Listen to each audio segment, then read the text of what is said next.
ನೀವು ಪದೇ ಪದೇ ಈ ಸರ್ಕಾರಿ ದರ ಅಂತ ಹೇಳ್ತೀರಲ್ಲ, ಹ್ಮ್? ಅಂದ್ರೆ ಇದು ನಿಜವಾಗ್ಲೂ ಎಲ್ಲರಿಗೂ ಸರಿ ಹೊಂದುತ್ತದೆ ಅಂತ ನಿಮ್ಗನ್ಸುತ್ತಾ? ಅಥವಾ ಇದು ಕೇವಲ ಗ್ರಾಹಕರನ್ನು ಒಪ್ಪಿಸಲು ನೀವು ಹೇಳುವ ಮಾತಷ್ಟೇನಾ? ಬಹಳ ಒಳ್ಳೆಯ ಪ್ರಶ್ನೆ ಸರ್. ಇದೊಂದು ಕಥೆಯೇ, ಆದ್ರೆ ಸತ್ಯವಾದ ಕಥೆ. ಓಹೋ. ಈ ಸರ್ಕಾರಿ ದರ ಹೇಗೆ ಜಾರಿಗೆ ಬಂತು ಅಂತ ವಿವರಿಸ್ತೀನಿ ಕೇಳಿ. ಕೆಲ ವರ್ಷಗಳ ಹಿಂದೆ ಈ ಆಗ್ರಿಗೇಟರ್ ಕಂಪನಿಗಳು ಸರ್ಚ್ ಪ್ರೈಸಿಂಗ್ ಹೆಸರಲ್ಲಿ ಮನಬಂದಂತೆ ದರ ಏರಿಕೆ ಮಾಡ್ತಾ ಇದ್ರು.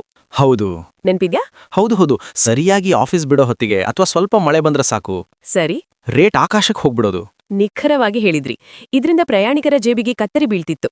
ಅದೇ ಸಮಯ ಆಗ್ರಿಗೇಟರ್ಗಳ ಕಮಿಷನ್ ಕಾಟದಿಂದ ನಮ್ಮ ಸಂಪಾದನೆಯೂ ಕುಸಿತಿತ್ತು. ಆಗ ಓಹ್ ಚಾಲಕರ ಸಂಘಟನೆಗಳು ಮತ್ತು ಪ್ರಯಾಣಿಕರ ವೇದಿಕೆಗಳು ಎರಡೂ ಕಡೆಯವರು ಸರ್ಕಾರಕ್ಕೆ ದೂರು ನೀಡಿದ್ರು. ಓಹೋ, ಹಾಗಿದ್ರೆ ಇದು ಕೇವಲ ಚಾಲಕರ ಬೇಡಿಕೆ ಆಗಿರ್ಲಿಲ್ಲ, ಇಲ್ಲ ಸರ್, ಪ್ರಯಾಣಿಕರ ಒತ್ತಾಯವೂ ಇತ್ತಾ? ಖಂಡಿತವಾಗಿಯೂ ಸರ್. ಸರ್ಕಾರ ಒಂದು ತಕ್ಕಡಿಯಂತೆ ಕೆಲಸ ಮಾಡಿತು. ಓಕೆ. ಒಂದು ತಟ್ಟೆಯಲ್ಲಿ ನಮ್ಮ ವಾಸ್ತವಿಕ ಖರ್ಚುಗಳು ಅಂದ್ರೆ ಪೆಟ್ರೋಲ್, ಗಾಡಿಯ ನಿರ್ವಹಣೆ, ಇನ್ಶೂರೆನ್ಸ್, ತೆರಿಗೆ ಮತ್ತು ನಮ್ಮ ಕುಟುಂಬದ ನಿರ್ವಹಣೆ ಇದನ್ನೆಲ್ಲ ಇಟ್ರು. ಸರಿ.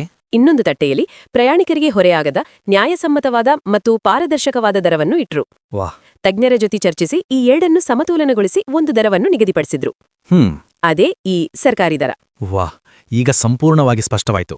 ಹಾಗಿದ್ರೆ ಸರ್ಕಾರದ ದರವನ್ನು ಪಾಲಿಸುವುದು ಅಂದ್ರೆ ಹೌದು, ಅದು ಚಾಲಕರ ಶ್ರಮಕ್ಕೆ ಬೆಲೆ ಕೊಟ್ಟ ಹಾಗೆ, ಮತ್ತು ಪ್ರಯಾಣಿಕರಾಗಿ ನಾವು ಮೋಸ ಹೋಗದಂತೆ ನಮ್ಮನ್ನು ನಾವು ರಕ್ಷಿಸಿಕೊಂಡಂತೆ. ಕರೆಕ್ಟ್.